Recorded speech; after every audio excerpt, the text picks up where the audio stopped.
Terima kasih saudara, Anda masih bersama kami di Sapa Indonesia Siang. Saudara, angin kencang yang melanda Polewali Mandar, Sulawesi Barat beberapa hari terakhir ini mengakibatkan sebuah pohon kelapa setinggi 20 meter tumbang dan menimpa sebuah rumah warga. Bagian atap dapur dan dinding hancur tertimpa batang pohon.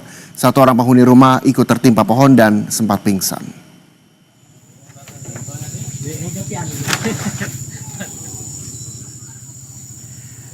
Inilah kondisi rumah warga di Desa Bone-Bone, Kecamatan Mapili, Polewali Mandar yang hancur berantakan setelah tertimpa pohon kelapa Selasa lalu.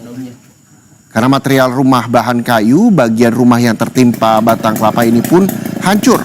Mulai dari atap dan rangka atap hingga dinding rumah rusak berat. Salah satu penghuni rumah yang sedang mencuci piring di dapur tidak sempat menyelamatkan diri dan ikut tertimpa pelepah daun kelapa di bagian kepala dan juga punggung. Korban pun sempat pingsan dan langsung dilarikan ke puskesmas terdekat untuk dirawat. Korban mengaku sempat akan dirujuk ke rumah sakit untuk perawatan lanjutan, namun ia memilih pulang lantaran terkendala biaya dan anak-anaknya masih kecil. Kini warga sekitar bergotong royong membersihkan batang kelapa yang masih menimpa badan rumah. Penghuni rumah berharap pemerintah daerah memberikan bantuan untuk perbaikan rumah.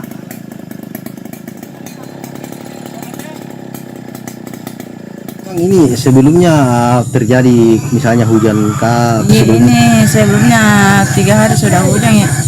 Hujan terus ya? Jadi sempat dikena? Iya, sempat dikena kepala sama di sini 3 kali dikena. Jadi hancur ini dinding anunya, apanya? Iya, hancur. Dinding. Iya, hancur dindingnya. Atapnya juga ya? Iya, sama Tiang. atapnya, tiang, semuanya ambruk. Pemerintah ini bagaimana? Ya, harapan cuma minta tolong membantu untuk biaya anunya. Perbaikannya Pak.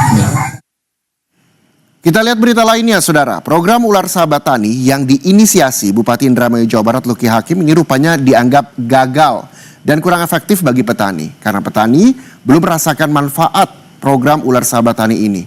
Petani mengaku lebih membutuhkan kompos dan juga obat pengusir hama.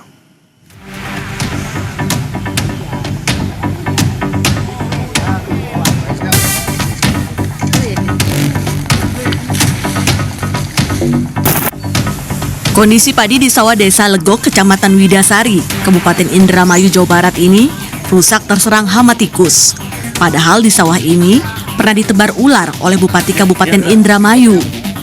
Namun program Ular Sahabat Tani yang diinisiasi Bupati Kabupaten Indramayu, Jawa Barat Luki Hakim beberapa bulan lalu dinilai gagal dan kurang efektif. Petani tak merasa ular-ular itu membasmi hama tikus di sawah. Tanaman tetap rusak, bahkan ular yang ditebar banyak ditemukan mati. Yang ular itu yang disebarkan memakan tikus tuh ya, belum pernah lihat. Ya kalau bisa untuk program berikutnya petani tuh inginnya yang pakai gas tuh, pakai gas tuh yang dia langsung ke lubangnya tuh, di kompos kata orang Jawa gitu. Mudah-mudahan insya Allah kayaknya sih mengurangi tikus tuh. Kalau menanam ular ya kayaknya kurang lah menurut saya. Kan kalau masalah ngapus ama tikus ya nggak bisa. Malah kadang-kadang itu tikusnya juga nyander ula. Ya, kalau tikus yang besar tuh malah ular itu Pak ya yang disebarkan itu ya kebanyakan yang mati di sawah. Karena bukan tempatnya. Tapi ya lebih tepatnya sih ya bagusnya itu mintanya Pak Tani itu yaitu kompos, obat-obatan yang untuk menghapus apa istilahnya tikus tuh, hama-hama yang lain-lainnya juga. Petani berharap pemerintah memberikan bantuan alat pengasapan tempat persembunyian tikus agar lebih tepat sasaran dalam membasmi tikus yang menyerang di setiap jelang musim tanam. Fadlianto Sugiono, Kompas TV, Indramayu, Jawa Barat.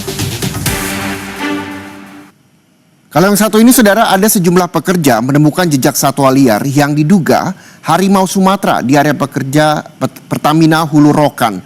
Peristiwa ini langsung jadi perhatian Balai Besar Konservasi Sumber Daya Alam Provinsi Riau dengan menurunkan tim.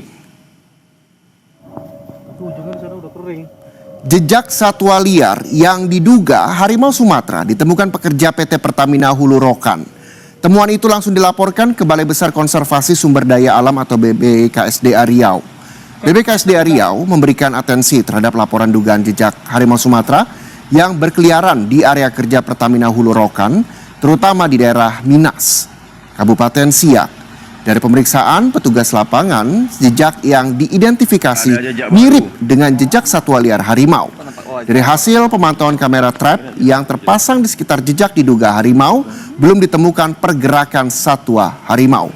Pihak BBKSDA Riau juga belum bisa memastikan apakah jejak yang ditemukan pekerja Pertamina Rokan Hulu adalah jejak kaki harimau atau bukan.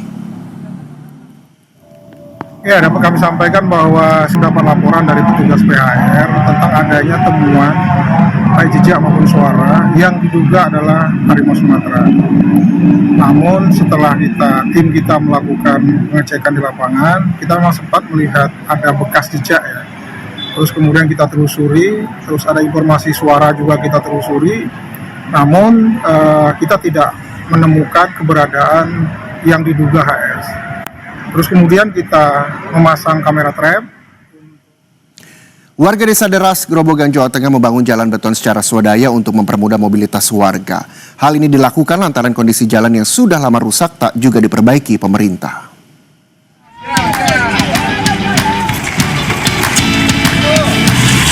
Warga Dusun Tonjong, Desa Deras, Kecamatan Kedung Jati, Grobogan, Jawa Tengah, bahu-membahu membangun jalan beton. Dengan dana swadaya dari masyarakat setempat, siang dan malam mereka membangun jalan yang selama ini rusak. Dana yang terkumpul mencapai hampir 50 juta rupiah. Uang itu dibelikan material untuk jalan seperti semen, pasir, dan batu. Tak hanya mengumpulkan dan membeli material bangunan, proses perbaikan jalan juga dilakukan oleh masyarakat secara gotong royong. Mereka berbagi tugas dan bergantian melakukan pengecoran jalan yang rusak. Dengan peralatan manual dan seadanya, jalan beton selebar 3 meter dan setebal 15 cm itu kini sudah diperbaiki sepanjang 100 meter dalam sepekan. Ini sedang ada kegiatan pengecoran jalan dengan anggaran swadaya masyarakat. Dilakukan sejak seminggu yang lalu. Seminggu yang lalu. Anggarannya ini kan swadaya, jadi bertahap.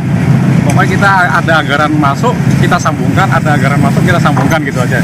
Jadi kalau target-targetnya belum ada. Gagasan membangun jalan secara swadaya tercetus lantaran jalan yang rusak sepanjang hampir 1 km itu sudah puluhan tahun tak kunjung diperbaiki pemerintah. Kondisi ini menghambat akses warga, terutama saat musim penghujan tiba. Ya, perekonomian di desa kami itu bisa lebih baik. Kalau anak sekolah itu sudah nggak jatuh lagi, itu makin lancar, memperlancar itu perekonomian. Diharapkan pembangunan jalan beton swadaya bisa memperlancar ekonomi dan lalu lintas warga, terutama bagi anak sekolah yang nantinya tidak perlu memutar jauh untuk bisa melintas antar desa. Rifai Handoko, Kompas TV, Grobogan, Jawa Tengah.